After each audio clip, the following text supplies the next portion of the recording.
자, 안녕하세요. 지난 시간에 이어서 황룡사와 관련된 이야기, 그 황룡사 유물 중에서 가섭불 연좌서, 그러니까 황룡사의 어떻게 보면 당위성을 주장해주는 그러한 유물, 그런 돌들이 있어요.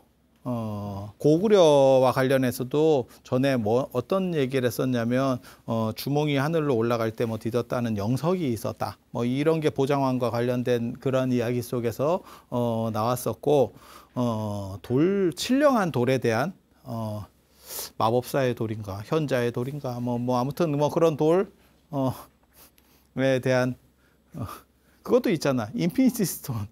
야, 그러고 보면 다 돌이야. 다 돌이야. 그래서 그러한 신령한 돌과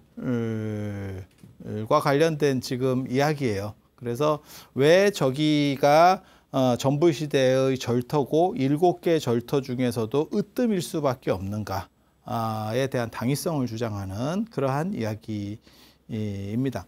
그래서 내용을 보면 진흥왕 14년에 개국이에요. 개국. 야, 이게 연호를 개국을 쓸 수 있나? 연호를 썼다는 것도 굉장히 놀랍고, 개국이에요. 개국. 독자 연호를 썼다는 건 뭐냐면 중국으로부터 벗어나서 어떤 시간의 지배자라는 거 아세요? 시간의 지배자. 시간의 지배자가 절대자입니다. 시간의 지배자가 절대자거든요. 그래서 우리는 시간을 제대로 쓸 수가 없었지. 그래서 달력이라고 하는 거는 조선에서는 중국에서 내려주는 거죠.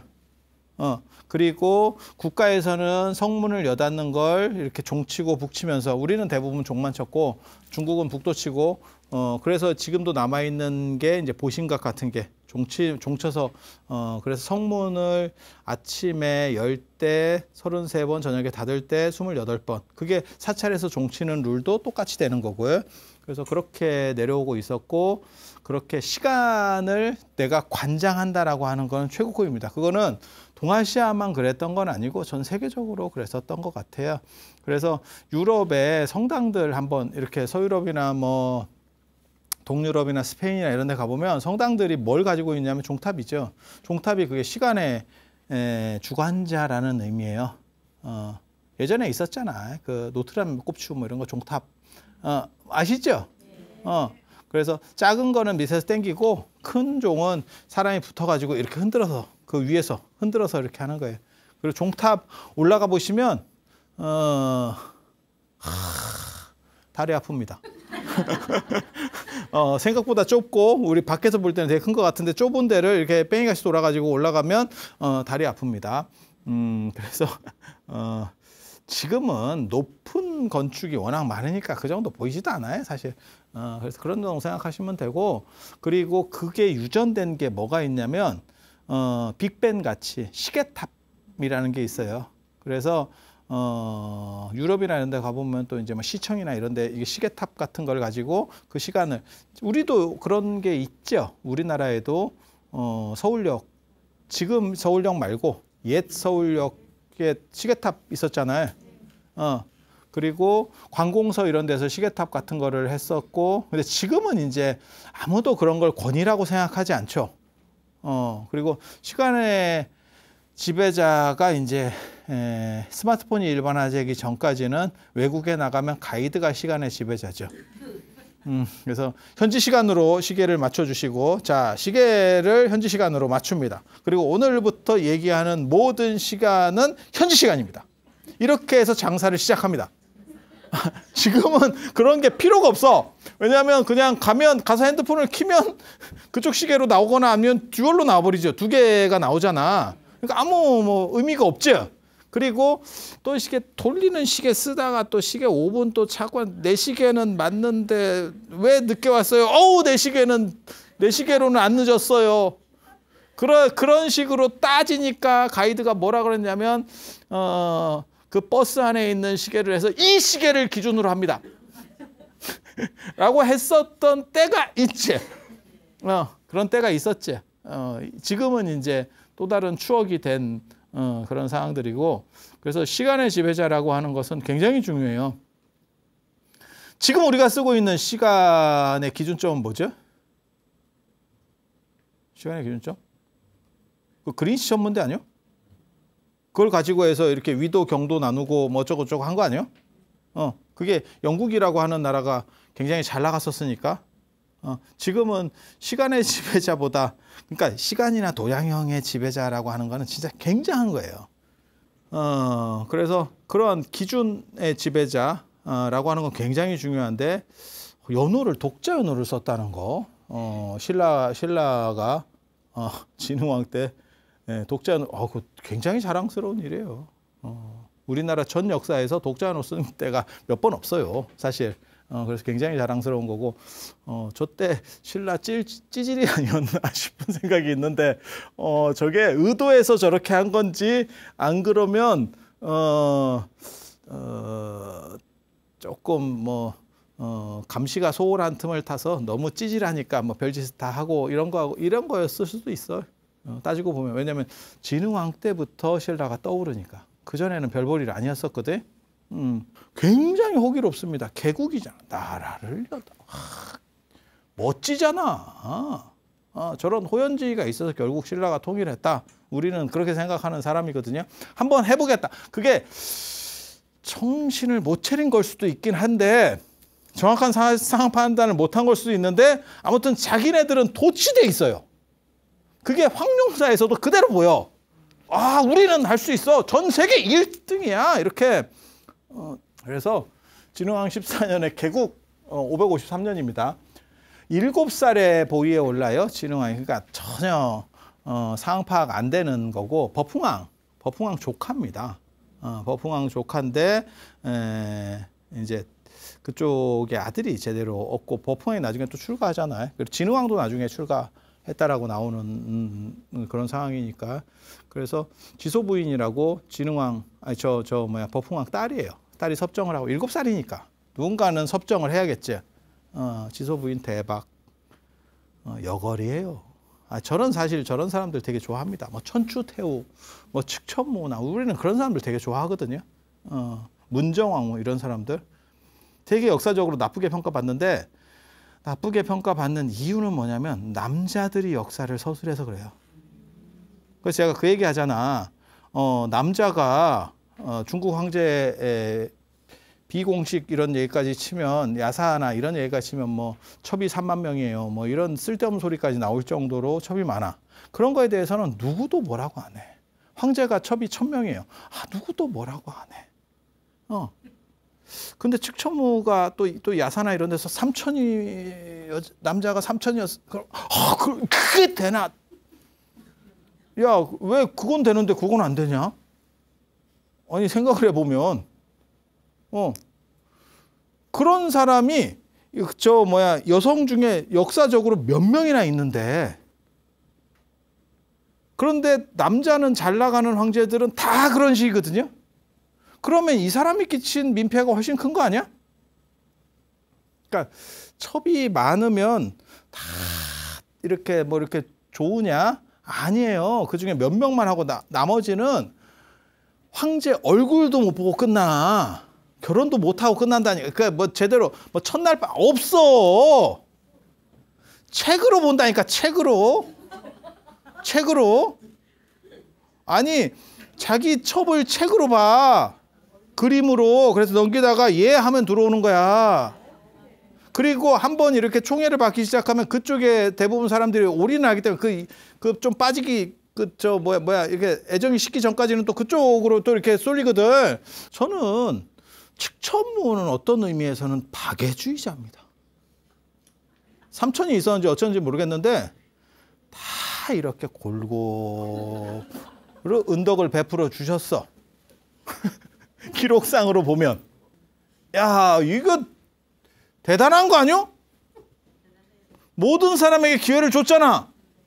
그리고 저런 사람들의 비판하는 거는 남성주의적 시각에 물들어서 세뇌되었기 때문이라고 생각을 해요. 그리고 오늘날은 저런 식 사고는 올바르지 않다고 봐요. 저런 여성들이 문제가 있다라고 하는 거는 그리고 대부분 여성이 권력을 잡았을 때 물론 뭐 잘못되는 경우도 있어. 서태후라든지 안 그러면 선덕여왕 때도 좀 문제가 있었고 뭐 이렇게 문제들이 있는 경우들도 있는데 그래도 남성들보다 평타로 봤을 때 낫습니다. 훨씬 낫습니다. 왜냐하면 남성들은 자기가 정당한 권리자라고 생각을 하기 때문에 방치하기가 더 쉽고 여성들은 부족하다고 생각해요. 잘못하면 뒤집어진다라는 생각을 해. 그러니까 어떻게 돼? 더 알뜰히 챙겨야지. 왜? 거기서 뒤집어지잖아? 죽는다. 죽는다. 권력에서 정점을 찍은 사람이 뒤집어지면 끝나는 거예요. 그러니까 어떻게 되냐면 열심히 하지. 신경을 쓰지. 그래서 중국에 뭐 삼태우가 있어요. 뭐 이렇게 얘기하거든. 유방 부인인 여태우, 측천무, 그 다음에 서태우. 뭐 이렇게 얘기하는데 실제로는 여태우하고 측천무는 굉장히 잘했어요. 만약에 여태우가 없었으면, 여태우가 좀 잔인해서 그렇지, 여태우가 없었으면 한나라가 그만큼 기반을 다졌겠냐? 그 다음에 측천무가 없었으면 당나라가 이렇게 잘 나갈 수 있었겠냐? 이게 있어. 서태우는 좀 문제가 있어. 이게 또 군자금, 그 군대로 들어갈 돈 빼가지고 자기 그 별장 짓고 이런 거 하다가 나중에 아편전쟁 또 이게 검증이 됐잖아. 3,000명밖에 안 되는데 3,000명에 중국이 깨져가지고 청나라가 깨져서 넘어가는 걸 생각해 보면 진짜 깝깝하지. 그게 말이 되나 싶어요. 개인적으로는 굉장히 안타깝게 생각합니다. 중국 역사를 최근 역사에서 가장 안타까운 게 그 이화원 화재 사건, 그 다음에 문화대혁명. 왜 안타깝게 생각하느냐? 거기 불교 유물이 엄청난 파괴를 겪었어요. 그게 없었으면 중국의 불교 문화재가 진짜 지금 우리가 생각하는 것보다 훨씬 대단한 것들이 있었을 거예요. 근데 그때 다 거의 대부분 싹쓸이가 당합니다. 그러니까 중국 청나라 황실에서 가지고 있었던 최고 A급 그런 것들을 그 원명원 쪽에 많이 있었다 하거든요. 그거 싹 날아가죠. 그리고 걔네가 불 지르는 이유는 훔쳐가고 증거가 안 남게 하기 위해서. 불을 안 지르면 뭐뭐뭐를 훔쳐갔다를 얘네가 얘기할 수 있거든. 불을 질러버리면 훔쳐갔는지 진짜 그냥 불에 타서 없어졌는지 알게 뭐요. 뭔 뜻인지 아시겠죠? 그래서 참 진짜 안타까운 일이에요. 그래도 훔쳐라도 가졌으면 다행이라고 생각을 합니다. 훔쳐라도 가면 어딘가로는 가서 외국 박물관에서라도 만날 수라도 있거든. 네. 문화대혁명 같은 경우는 파괴니까 그게 더 미친 짓이고. 그래서 그런 정도 생각을 하시면 돼요. 그리고 그렇게 해서 7살에 보위에 올라가지고 뭐 지소부인이 섭정을 하고 법흥왕 딸이에요. 그리고 18살에 친정을 합니다. 그러니까 이제 왕권이 나한테 돌아온 거지. 섭정 기간 끝나고. 18살이면 굉장히 젊지 않아? 20살까지 지소부인이 해도 될 것 같은데 양심적이야. 양심적이야. 그런데 그 원래 월성 쪽에 있었던 그쪽에는 지소부인 세력이 너무 강력한 거지. 그러니까 새로 왕궁을 지어서 마치 고려에서 조선으로 넘어올 때 한양 천도하잖아요. 그런 식으로 왕궁을 다른 데로 옮겨서, 측천무도 그렇게 하는 거예요. 원래는 장안이 당나라 수도인데 낙양 쪽으로 수도를 옮겨버려요. 옮겨버려. 왜? 그쪽에 당나라 이씨 세력이 너무 강하니까 자기가 움직이기가 쉽지 않은 거지. 그런 거는 그냥 생각해보면 그럴 것 같잖아. 지배 권력이 바뀌었는데 그쪽에 구지배 세력들이 포진되어 있는 데서 움직이기가 쉽지 않지. 그러면 조금씩 시간을 두고 바꾸면 되거나 둘 중에 하나예요. 시간을 두고 바꾸거나 안 그러면 여태우 같이 싹쓸이 하거나. 여태우만 싹쓸이 한 거 아니야. 이방원도 그 작전을 쓴 거예요. 싹쓸이 작전입니다. 잔치 한번 열고 오시면 반야용선 태워서 보내고 오시면 반야용선 태워서 보내고 이렇게 좋은 곳으로 빨리빨리 힘드신데 이제 그만 가시라고 이렇게 그게 한 작전이고 그게 이제 약간 조금 이렇게 과단성이 있다고 해야 되나 잔인하다고 해야 되나 하는 쪽은 그쪽. 그러니까 계속 알던 사람들 죽이는 게 쉬운 게 아니거든. 그래서 그렇게 가는 방식이 하나 있고 그 다음에 또 한 가지 방식은 이제 시간을 두고 사부작 바꿔가는 거죠. 근데 그 시간이 별로 없죠. 그렇게 하려고 했었던 한국 사회에서의 사람은 정조입니다. 정조. 사부작 하고 하나씩 바꿔갔는데 문제는 그렇게 그걸 완성하려면 어떤 일이 있어야 되느냐? 내가 신선수를 배워서 일단 내가 오래 살아야 돼. 근데 자기가 50도 안 돼서 죽어버리는데.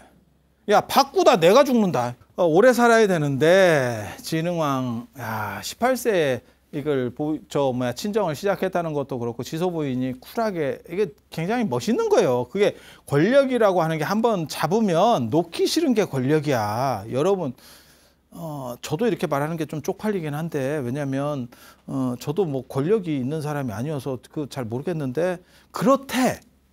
그래서 맨 마지막에 뒤끝들이 대부분 너무 오래 한 사람들의 뒤끝이 안 좋아요. 그런 걸 보고 주역에서는 항룡유해라고 끝까지 올라간 용에게는 후회가 있다. 내려갈 수도 없고 더 이상 올라가자니 아무것도 없고 이제 이렇게 그렇게 된다라고 나오거든요. 그러니까 옛날부터 그런 이야기가 있는 걸로 봐서 이게 놀 때 박수 칠 때 떠나라가 진짜 어렵다는 거예요. 박수 칠 때 떠나라가 자기는 계속 박수의 환영 속에 있기 때문에 그 판단이 굉장히 어려운데 지소 부인이 한 거예요. 이거 이 정도면 잘한 겁니다.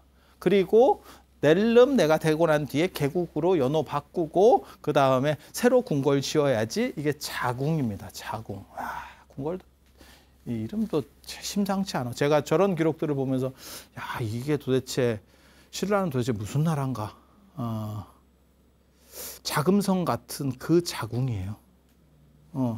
황제 궁궐이라는 뜻이에요. 저건 황궁이라는 뜻입니다. 황궁이라는 뜻입니다. 그렇게 해서 삽을 뜬 게 바로 황룡사입니다. 황룡사. 그렇게 해서 거기 연못이 큰 게 있는데 거기 용 사는 데예요. 용 사는 데 원래. 황룡사. 거기 용 있는 데가 아직도 있어요. 근데 그 물이 다 메꿔져 가지고 그 박물관 옆쪽에 발굴을 통해서 그 자리도 대충 알아냈습니다. 거기 나무 있는 데가 거기가 이제 신령한 심청전으로 보면 임당수 같은데요. 사람 인신공이 사람 이렇게 집어넣어서 기우제 같은 거 하고 뭐 이렇게 천재 지내고 뭔 뜻인지 대충 아시겠죠? 그렇게 했었던 전통 무속적 천신을 숭배하고 뭐 이런데 그리고 용이 뭔지는 정확하게 잘 모르는데 용 토템이 신라에 있었다. 원래 경주 쪽에 어떤 용 토템이 있었다.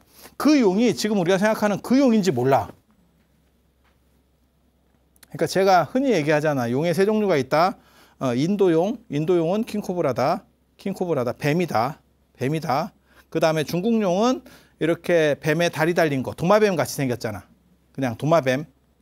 그냥 알아듣기 쉽게 도마뱀형. 그 다음에 서양용은 익룡 같이 생겼지. 익룡. 야식 많이 먹은 아저씨 배를 가지고 있잖아.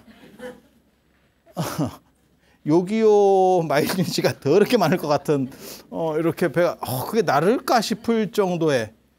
그런데 고신라의 용이 옛날 신라의 그 경주 쪽의 용이 모양을 좀 얘기해 줬으면 되게 좋은데 중국용 계열일 거는 같은데 정확하게 그건 아닐 거예요. 좀 다른 형태의 또 다른 토템이에요. 그래서 근데 그 뭐 정확하진 않아. 그냥 용이라고만 기록만 자꾸 나오니까 어떻게 생겼다 이런 거를 조금 얘기해 주면 참 좋은데 그런 친절함이 예전에 별로 없어. 그래서 거기가 전부시대 칠처 가람지 중에서도 상당히 이렇게 늪지가 대부분 늪지였었고 늪지 비슷하게 이렇게 물이 차 있었고 그 다음에 중앙에 거기 메인 이렇게 물이 올라오는 어떻게 보면 샘솟는 곳이 있었던 것 같아. 약간 늪같이. 그래서 거기를 다 파내고 흙으로다가 판축을 해서 이거는 발굴을 통해서 다 알려진 거예요. 7cm짜리 공이로다가 쳐서 판축을 다 해서 시루떡 같이 이렇게 흙 뿌리고 7cm로 두드리고 7cm로 두드리고 흙 뿌리고 7cm로 두드리고 그래서 거기 공기를 싹 빼내는 방식이에요. 그렇게 안 하면 큰 건물을 세웠을 때 기웁니다. 피사의 사탁 같이 되는 거예요. 무거운 거 이런 거 세우면 절단이 나요. 그래서 보강 공사를 다 특히 이런 습지나 연못지가 바닥이 치마가 심해요. 물 먹고 있잖아. 아니 그냥 생각해 봐도 그래서 제가 얘기하잖아요. 맨하탄이 왜 맨하탄 그렇게 높은 건물들이 들어설 수 있었느냐? 거기는 안 반지대요. 안 반지대. 그러니까 그냥 꽂아도 흔들림이 없는 거지. 밑에가 바위니까. 근데 지금 우리 아파트 지을 때 고층 아파트 지을 때 보면 파이프를 이렇게 쭉쭉쭉쭉쭉쭉 넣고 쭉쭉쭉 넣고 이게 보이잖아. 막 이렇게 뭘 이렇게 두드리잖아. 그럼 못 봤어요? 공사할 때 많이 나오잖아. 그렇게 박아야 얘가 견디는 거지. 안 자빠지는 거지. 그래서 그게 만약에 저런 습지면 더 심하겠지. 그래서 그 공사를 다 한 거고 그거는 발굴을 통해서 다 밝혔어요. 막대기 사이즈까지 다 나와. 왜냐면 이렇게 두드리다 보니까 거기 이렇게 흔적들이 찍혀 있어요. 차차차 하면 이거 몇 센치짜리네, 몇 센치짜리네 이렇게 나온다고. 야, 그 넓을 땅을 7cm짜리로다가 두드려보세요. 이거 언제도 하는지 아세요? 여러분도 아마 연세 드신 분은 좀 해봤을 걸. 그게 무덤 쓸 때도 합니다. 그 판축을. 그래서 관 넣고 이제 치토해서 흙 올리고 그 다음에 발로 막 밟아요. 무덤 그 관 위에 올라가서 막 밟아. 맞잖아. 왜냐면 공기를 안 빼내면 나중에 두더지 이런 애들이 판다니까. 그리고 저 야생 동물들이 파요. 왜냐면 공기가 파기도 쉬울 뿐더러 냄새가 우리는 냄새를 못 맡는데 그게 또 예전에는 약간 삭혀가지고 우리가 장례를 치렀기 때문에 냄새가 상당히 난다고. 그러면 이렇게 파고 들어간단 말이에요. 그래서 그 공기를 다 빼고 그 다음에 위로 올라가면서 점점 봉분 만들 때 막대기로 치면서 하죠.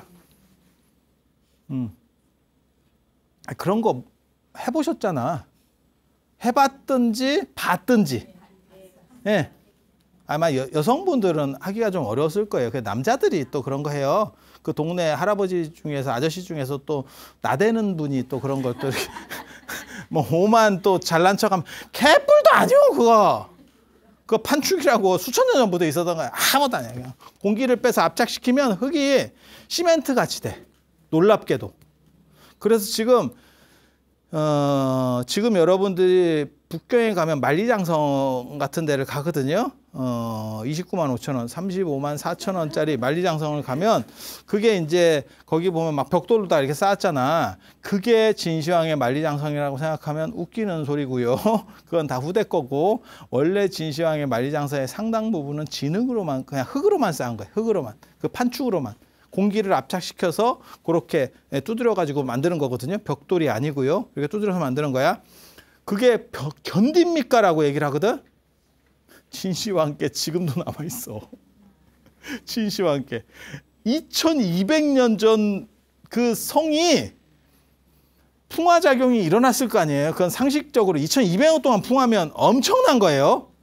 지금도 남아 있어.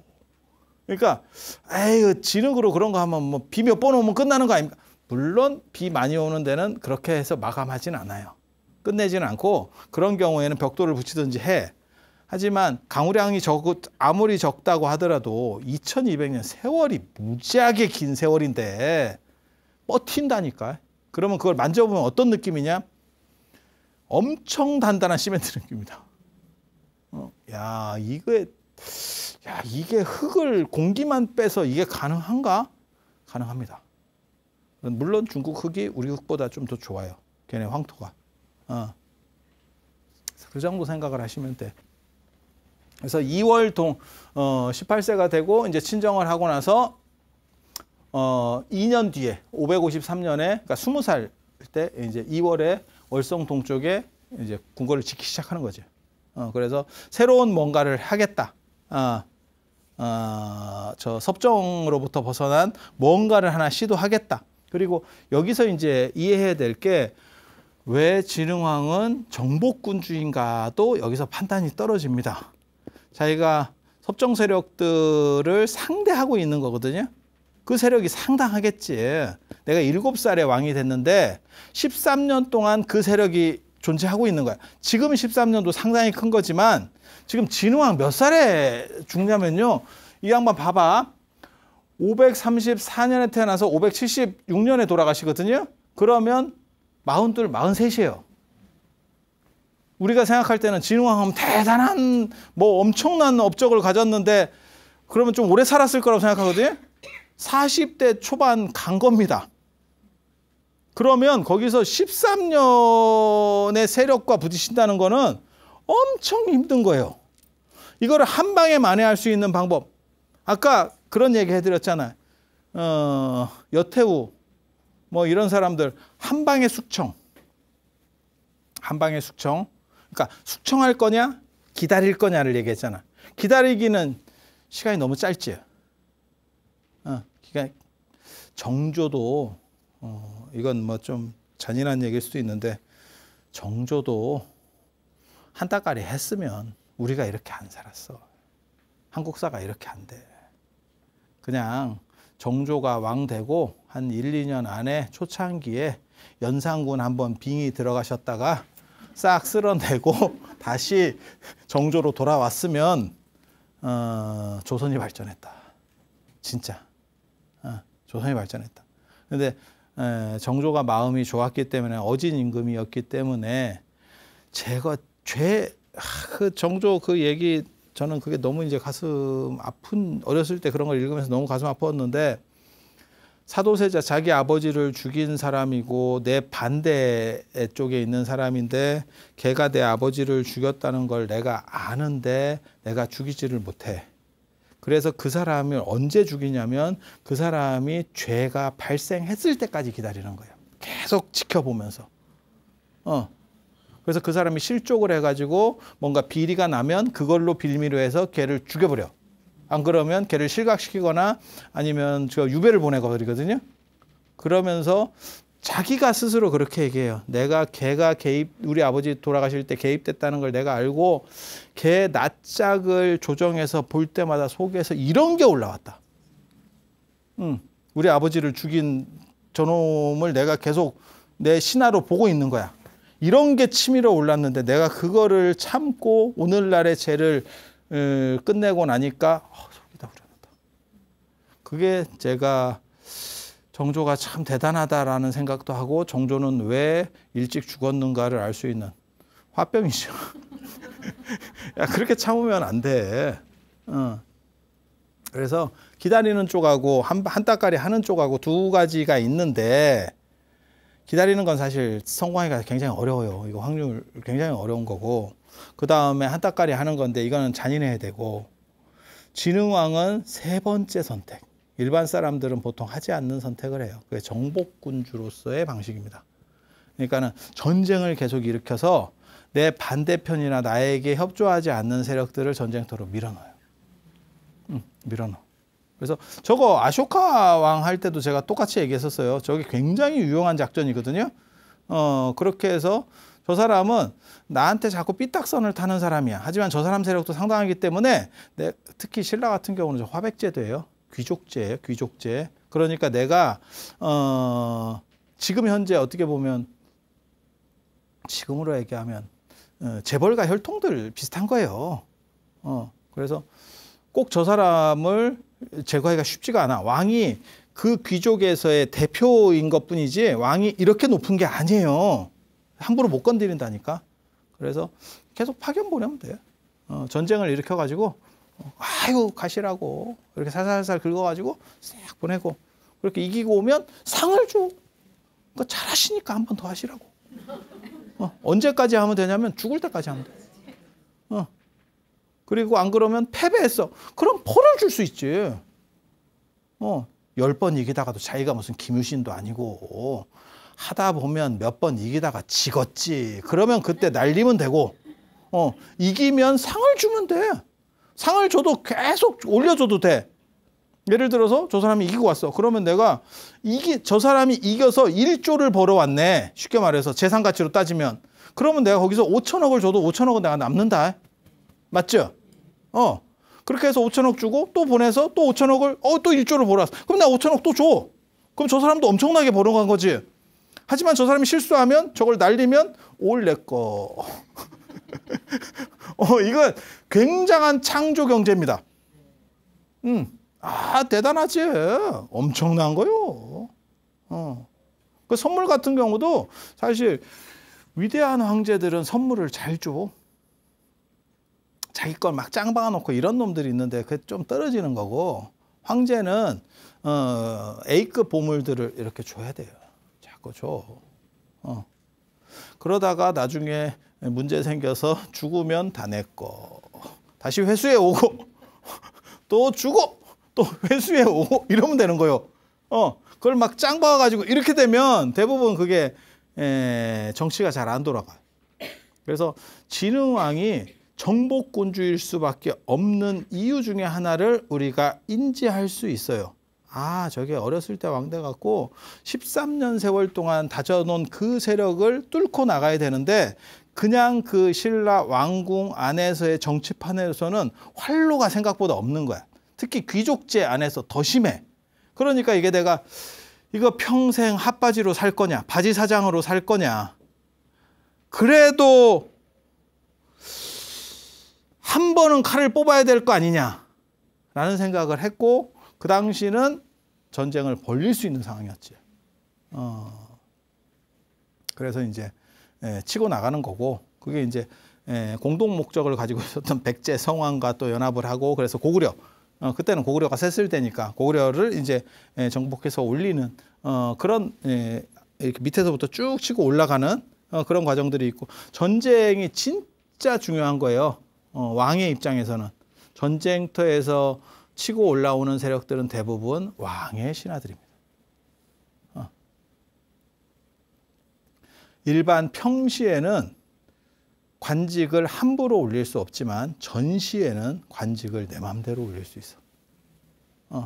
그러니까 군대에서 뭐 2계급 특진도 어려워. 하지만 전쟁 시에는 야 5단계 올려도 누가 말을 못 뛰어. 임진왜란이 아니었으면 권율이 그렇게 최고급이 올라갈 수 있었을 것 같아? 택도 없어. 아니 그런 생각 안 들어요? 안 돼. 그냥 막 올라가는 거예요, 이게. 막 올라가는 거예요. 그리고 그 인사권을 누가 갖고 있느냐? 왕이 갖고 있죠. 그러면 귀족 세력에 상응할 수 있는 군벌 세력들을 내가 또 많이 만들어낼 수 있어요. 그러니까 귀족은 귀족대로 나가서 싸우라고 밀어서 죽이고, 합법적으로 죽이는 거예요. 그 다음에 군벌 세력들을 키워서 견제하게 만들고, 그러면서 왕권이 점점 안정되고 국가가 국민 입장에서는 발전한다고 해야 될지 모르겠다. 저 뭐라고 해야 될지. 왜냐하면 국가는 좋아지는데, 상황은 좋아지는데 문제는 전시 체제거든. 전시가 꼭 좋은 건가? 이게 좀 애매하지, 그죠? 그렇게 가는 거예요. 그렇게 해서 건축을 하니까 황룡사를 짓거든요. 553년에서 569년까지 17년. 야, 아무리 지방공사를 해도 17년 공사를 어떻게 하지? 이게 말이 되나? 근데 왕궁을 지은 거예요, 처음에는. 그러다가 황룡이 나왔고, 사실 발굴을 해보니까 진짜 처음에 왕궁 지으려고 했던 게 맞아. 놀랍게도. 왜? 기초공사 쪽을 뒤져보니까 궁궐에서만 나오는 ing랑 같은 것들이 이런 건축 구조가 나와. 이건 궁궐 건축에서 보이는 거거든요. 사찰 건축에는 없어. 그러니까 사찰 건축하고 궁궐 건축이 달라요. 형태가 달라. 그래서 이건 진짜 왕궁을 지으려고 했었던 게 맞네. 그리고 황룡이 나왔다고 그러는데 뭐 나왔는지 어쩐지 잘 모르겠고, 뭔가 반전할 수 있는 게 있었던 거는 맞아. 그렇지 않으면 왕궁을 짓다가 절을 지을 수는 없거든. 그리고 저 당시 아마 불교 세력들이 커져 있을 거예요. 어느 정도 이상 법흥왕 때부터 살살살 먹고 있었던 거, 먹고 이제 성장 과정 중에 있었고, 그 불교 세력을 키워야만 누구를 막느냐? 신라의 전통신앙, 무속신앙, 풍교, 풍월도를 막아낼 수 있어. 걔네를 막아낼 수 있어. 그래서 저 사찰을 만드는 게 불교를 끌어안으려는 작전이에요. 마치 신라 말에 지방 군벌들이 선종과 결합하듯이, 교종은 왕실과 결합되어 있으니까, 왕실과 전통 귀족들과 결합되어 있으니까 새롭게 대두하는 지방 군벌들은 선종과 결합하거든요. 마찬가지예요. 지소부인하고 그 앞에 있었던 권력자들은 풍교, 풍월도라고 하는 신라의 무속신앙하고 결합되어 있어요. 그러니까 이쪽은 불교 쪽하고 결합해서 힘을 확 실어주는 거예요. 그래서 종교는 종교끼리 상대하고, 나는 내가 정치 권력 안에서 상대를 하고, 그게 황룡사 창건이라는 거. 황룡사 창건의 실질적인 스토리야. 그래서 왕궁을 만들려고 하고 그 다음에 그걸 절로 바꾸고 그리고 그 안에는 분명히 엄청난 사건, 그걸 전환시키는 엄청난 사건이 있었던 거야. 그거에 황룡이 출연했다는 참 이게 어디까지 진실이고 어디까지 진짜 안 믿어야 될지는 모르겠는데 그 정도의 진짜 대단한 반전 사건이 있었으면 충분해. 그렇지 않으면 왕궁 짓다가 절로 바꾼다는 게 말이 돼? 그게? 그리고 아예 절을 지으려고 절부터 시작했는데 명분만 그렇게 한 것도 아니야. 발굴을 해보니까 진짜 왕궁을 짓고 있었다니까 얘가. 그러니까 뭔가 놀라운 사건이 있었던 거야. 그리고 이렇게 충돌하고 있었기 때문에 17년이나 걸리는 거예요. 밀고 지어도 17년 이렇게 공사기간이 저렇게 제가 늘상 얘기하는 거 있어요. 건축기간이 긴 거는 좋은 건축이 아니에요. 야 내가 들어가서 살라고 건물을 짓는데 완공까지 100년 걸립니다. 야 그러면 그래서 제가 얘기했잖아. 바르셀로나의 그 가족성당 그런 거 뭐 짓는데 뭐 100년 야 그런 식으로 하는 거 아니야. 부실하지 않은 상황에서 공기를 단축하는 게 진짜 건축이라니까. 근데 우리는 하도 건축이 무너져 버릇하니까 짧으면 무너지는 거 아닙니까? 야 짧다고 무너지는 게 아니야. 짧다고 무너지는 게 아니고 짧고 확실한 건축을 하는 게 현대 건축이에요. 그건 당연한 거지. 공기 단축이라는 게 굉장히 중요한 건데. 그래서 제가 황룡사 9층탑 1년 만에 지었다니까.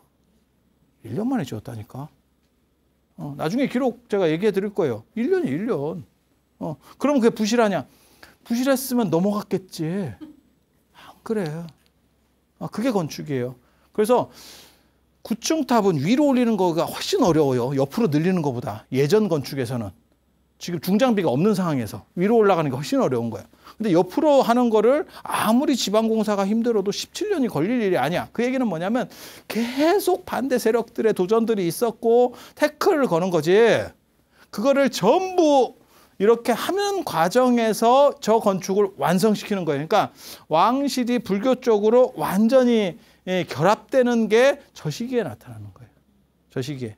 그리고 저때 저 반대하는 놈들 누구 전쟁 털어내버려야겠네. 이 생각이 끊임없이 작동하고 있는 거야.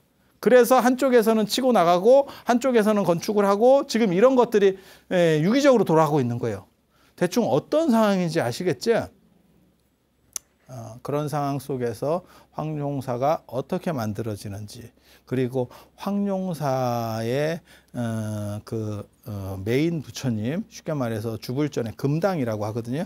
금당의 부처님은 누가 들어오시는지 그리고 어떻게 특이하게도 황룡사에는 그 메인 전각이 3개나 되는지 1탑 3금당 형식이라고 금당이 3개예요. 그래서 그런 모습들에 대해서 다음 시간에 이야기해 드릴 수 있도록 하겠습니다. 자, 들어서 감사합니다.